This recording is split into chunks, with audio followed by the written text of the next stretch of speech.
पृथ्वी 2 के नाम से एक मिसाइल लॉन्च किया है, जो कि एक कामयाब तजुर्बा रहा।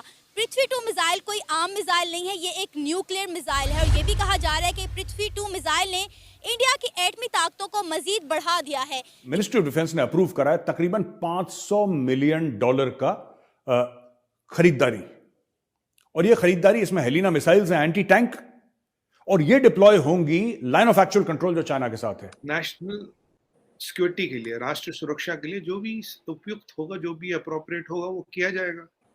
और देखिए, जब आपकी कंट्री डेवलप हो रही है, आप सुपर पावर इन मेकिंग हो, आपका आर्सेनल, आपका रखरखाव, आपका लिविंग स्टाइल, आपका ease of living, ease of business, everything has to go up, and modern technology, modern day equipments of the warfare have to come in. अगर आप Rafale की बात करें, राफेल के जो डील है बहुत बड़ी, आप इसको अमेरिका वगैरह के बारे में देखिए। मैंने आपको, आपके पुराने शो की बात है, तो मैंने आपको बोला था 4-5 कंपनियां अभी हमारे को सी ट्रायल्स दे रही है, बोला था 5 महीने पहले बोल चुका हूँ आपको।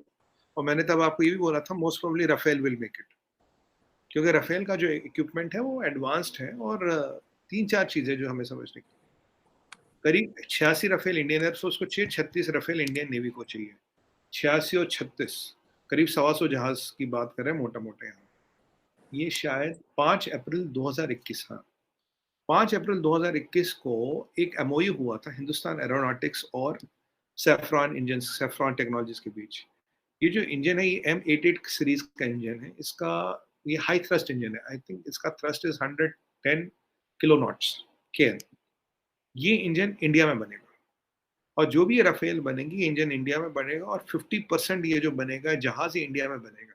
उसके बाद यहाँ असेंबली आएगी, और यहाँ से एक बार फिर ये MRO हब बनेगा।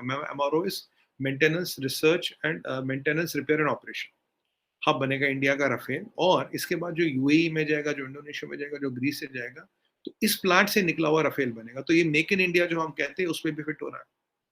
राजनाथ सिंह साहब ने एक आइटम जो दिया है, उनकी आर्मी को अपग्रेड किया है, और जिन चीजों पे खासकर उन्होंने 3 उसके पॉइंट उन्होंने खासकर उस पे उन्होंने उसको देखने की कोशिश की।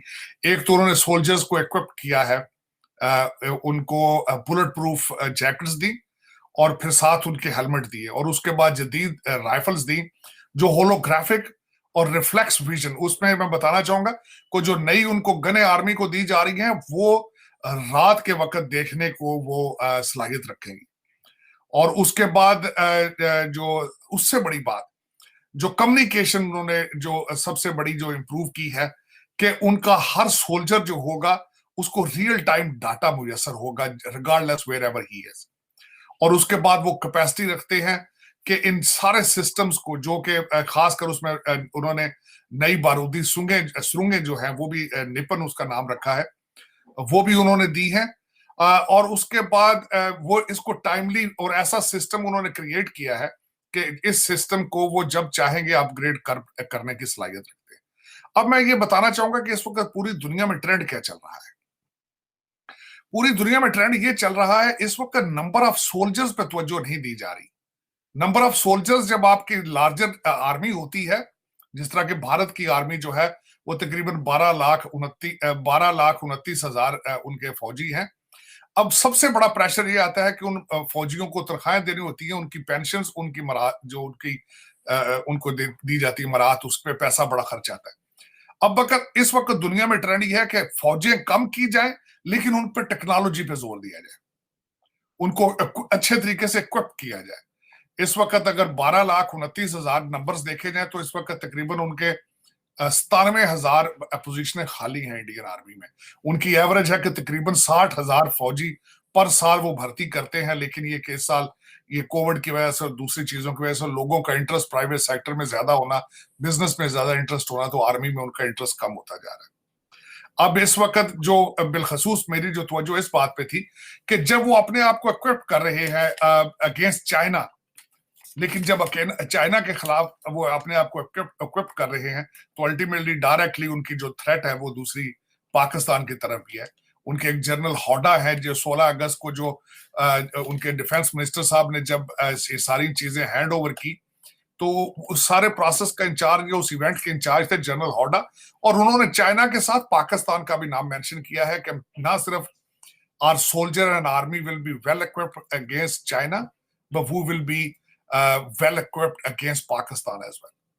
अब उसमें मुझे तशवीश इस चीज की है कि आप बैंकरप्सी की तरफ जा रहे हैं, आप करप्शन में लूट मार में बिजी हैं, आप अपने इस्लामाबाद के अंदर मुजरों में बिजी हैं, आपके इस्लामाबाद आपके लाहौर में आपका एक जो है वो इस्लामिक रेवोल्यूशन लाना चाहता है, वो कहता है ये सियासत नहीं, मैं जिहाद कर रहा हूं, और दूसरी तरफ ये है कि आपका अपनी आर्मी की तरफ बिल्कुल तवज्जो नहीं है, उनकी इक्विपमेंट, उनकी टेक्नोलॉजी, रीजनल वो किस तरीके से अगर कॉन्फ्लिक्ट होगा, ये चीजें होंगी तो उसको काउंटर किस तरह करेंगे, ये मेरी समझ से बाहर है कि इसको एड्रेस कौन करेगा, ये किसकी जिम्मेदारी है। इस पड़ोस में चीजें जो अपग्रेड हो रही हैं इस वक्त, चाइना को पहले भारत की एयरफोर्स पर फौकियत हासिल थी, लेकिन मेरे ख्याल में जो रिसेंट उन्होंने फ्रांस से और दूसरी चीजें राइफल तैयारी लिए हैं, मेरे ख्याल में इस वक्त India is preparing themselves against China. और जब वो दो, मैं जिस तरह हमेशा कहता हूं कि अगर दो हाथी आपस में लड़ते हैं तो नीचे जो छोटे जानवर होते हैं उनके हाथ खराब हो जाते हैं।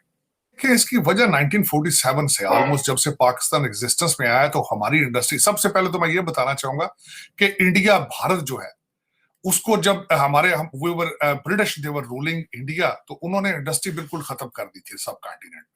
वो सारी इंडस्ट्री यूरोप में ले गए थे, यहाँ से सिर्फ वो रॉ प्रोडक्ट लेते थे या रॉ माल लेते थे, वो सारी चीजें मैन्युफैक्चर जो होती थी वो सब होती थी यूरोप के अंदर, बिलखसूस इंग्लैंड के अंदर।